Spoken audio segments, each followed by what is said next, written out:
I guess this is what it's like to be like Becky Lynch, holding 2 belts. I guess this is how it feels to hold 2 championships.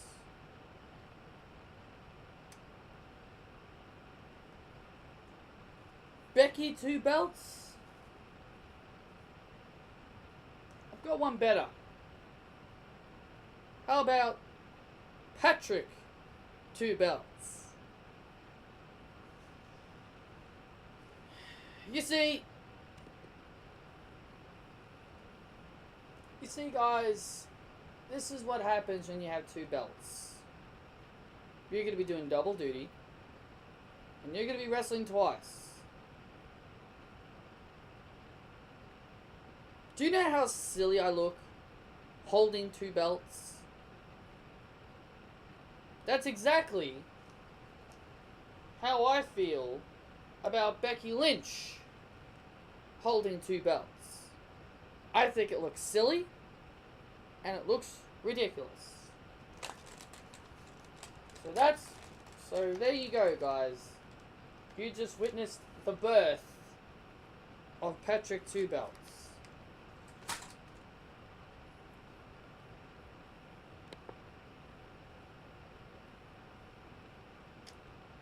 My God, man. My God, was Smackdown a piece of garbage?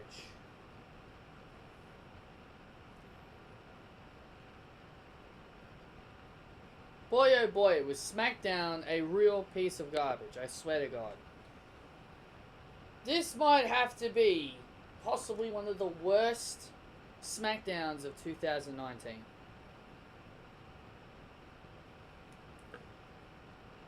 I'm not saying this because I want to.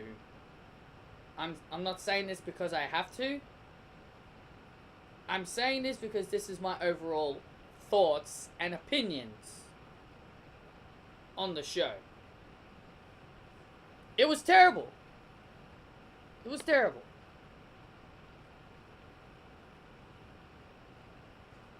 How do we make a show terrible? Let's start off with Elias. Let's start off with Shane McMahon.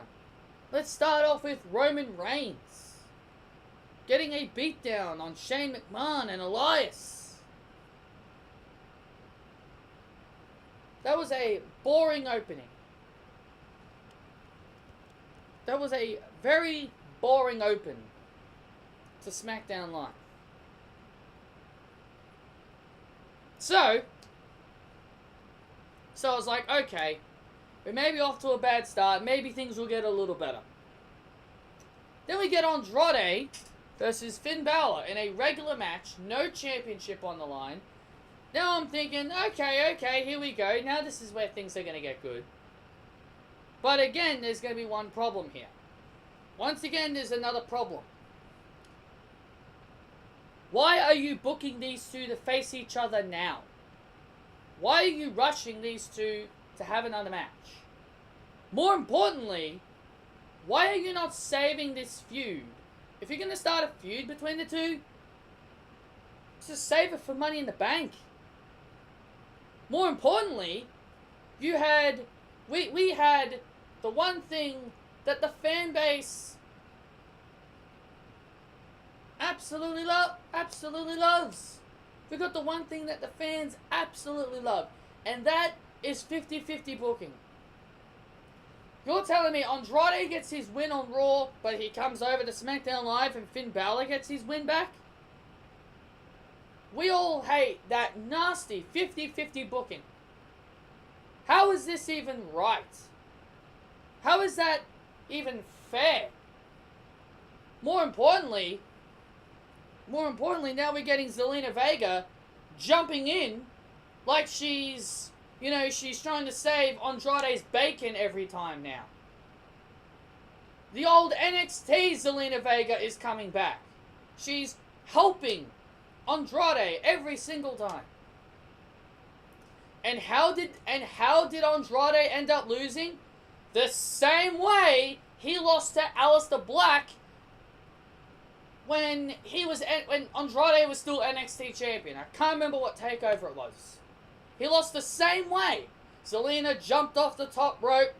Andrade caught her, put her down, and then Finn Balor drop kicks him into the corner and delivers a coup de grace for the pinfall. Zelina Vega just costed Andrade Cien Almas the match. Now, all WWE needs to do is start up my storyline idea that I pitched to them. Andrade dumps Zelina Vega, Charlotte Flair becomes his new manager, and Aleister Black stands up for Zelina Vega. Or Zelina Vega goes sides with him. That's your next step. That's your next step. But overall, I didn't like this. Not because Andrade lost. It's more the fact it's 50-50 booking. So, at this point, I'm like, okay, it's got to get better at this point. It's got to get better at this point. So we have Kairi Sane versus Peyton Royce. And what do you think happened? Do you think Peyton Royce, the women's tag team champion, can be an actual champion and actually win a match? No, she can't. WWE books the tag team champions to lose again. Again! Why are you making them champions if they're going to lose? Oh, God's sake! What is with you, WWE? Your champions are not supposed to lose! Are you guys deaf? Are you guys deaf or something? I'm not saying this not just because I'm Australian. I am saying this because I'm sick of this. People always say that a champion should not be losing in random matches. And then of course I share my dismay about this, and then I get some fan on Twitter telling me, oh, they're just losing in singles matches. Who cares? It's still a loss! It's still a loss, and it's hurting them! The IIconics were over! They're the most over tag team right now! What, did they get over organically? Did they get over organically? And you're like, oh, I can't get, we're upset that you guys got over organically, so now we're gonna bury ya? Is this Rusev Day all over again? They got over on their own? This is pathetic! If this was Roman Reigns, if this was Charlotte Flair, they'd be winning every single week!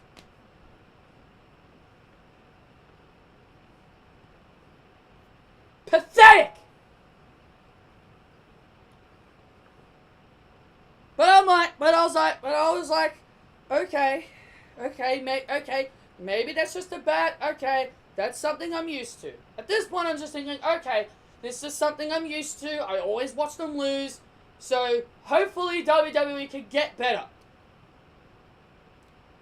But oh boy, does it get worse! Does it get even worse? After the match, I hear that song. And out comes Jinder freaking Mahal!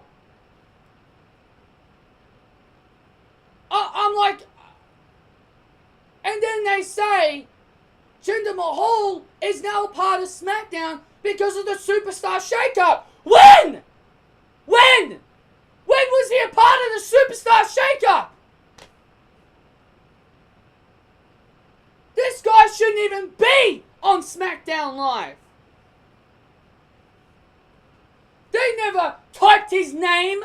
Because you know how they listed out all the wrestlers that changed brands? They never listed Jinder Mahal as one of the names. You better keep that guy away from the WWE Championship.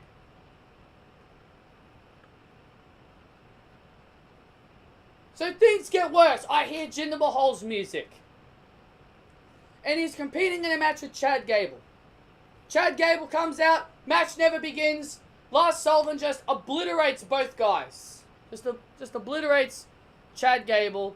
And he also obliterates R-Truth. Because R-Truth wanted to come out and get revenge. Calm down, Patrick. Calm down. Calm down. Oh, man. At this point, I'm about to freaking lose my shit.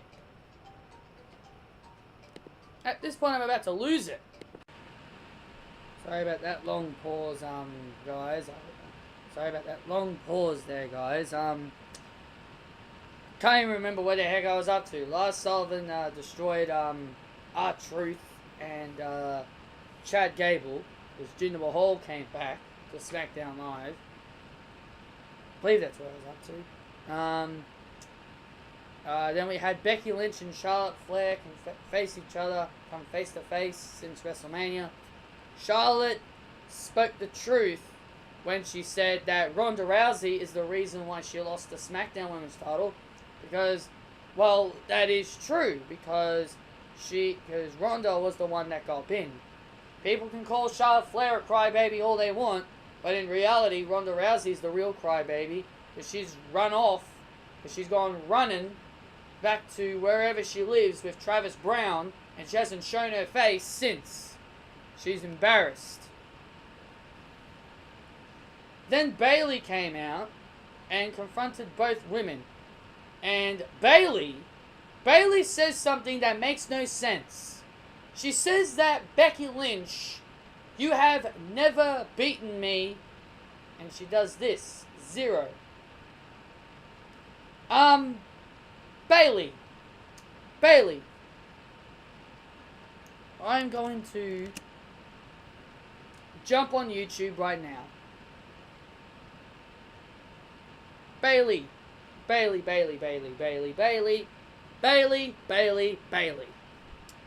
Let me type in Becky Lynch versus Bayley.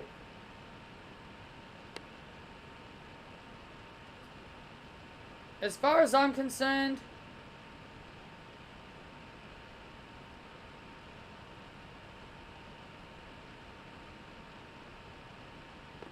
December 2014, Becky Lynch defeated Bayley. As far as I'm aware, Becky has beaten Bayley. As far as I'm aware, Becky has beaten Bayley several times in NXT. So, Bayley, you are wrong. Becky has beaten you. And if people are going to say, oh, well, maybe it's main roster, you do realize that they have never versed each other on the main roster? Because they've been on separate brands the entire time? So, no. So no. Bayley is full of shit. Bayley is full of shit. Becky has beaten Bayley on multiple occasions in NXT. So, Charlotte and Bayley have a match. And the winner of this match will get a title shot against Becky Lynch at Money in the Bank. And who do you think won? Charlotte Flair got the victory, embracing her inner Roman Reigns. She ends up winning with a spear. Yeah, she ends up winning with the spear. She embraced her inner Roman Reigns tonight. And people can whine and complain all they want, but in reality is that Becky Lynch is going to be a full-time member on the Monday Night Raw roster. So Charlotte Flair is probably going to win this match, win the SmackDown Women's Championship for a 9th time, and then Becky Lynch heads on over to Monday Night Raw permanently. Because I'm telling you, Vince McMahon hates the word belt. He hates the word belt. He doesn't like wrestlers calling championships belts. He likes people to call them championships. Because Becky Lynch constantly says, Becky, 2 belts. Vince McMahon is probably dying to take one of those belts off Becky Lynch so that she can stop saying Becky 2 belts. And trust me, Becky 2 belts is very cringe. And then finally, guys, the last thing is that we had Kofi Kingston. Actually, no, I will mention this real quick. Aleister Black had a little segment in a dark room. And I actually enjoyed that segment. Yeah, that was the only thing I actually enjoyed. Seeing Aleister Black in a dark room, telling people that, do you really know who Aleister Black is? Yeah, that was the only thing I found good.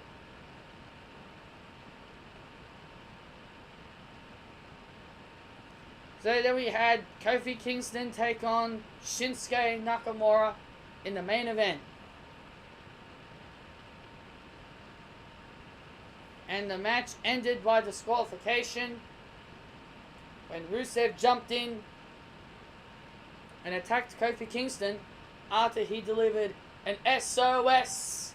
I need to fly, yeah. SOS. Can they please bring that song back? They probably won't. But yeah, he delivers an SOS to Shinsuke and Rusev interferes, and that gets Xavier Woods and the Big O involved. Shinsuke ends up taking out Xavier Woods with a Kinshasa, and then Kofi Kingston takes out Nakamura with a Trouble in Paradise, and then Kevin Owens delivers a super kick to Kevin Owens delivers a super kick to Kofi Kingston.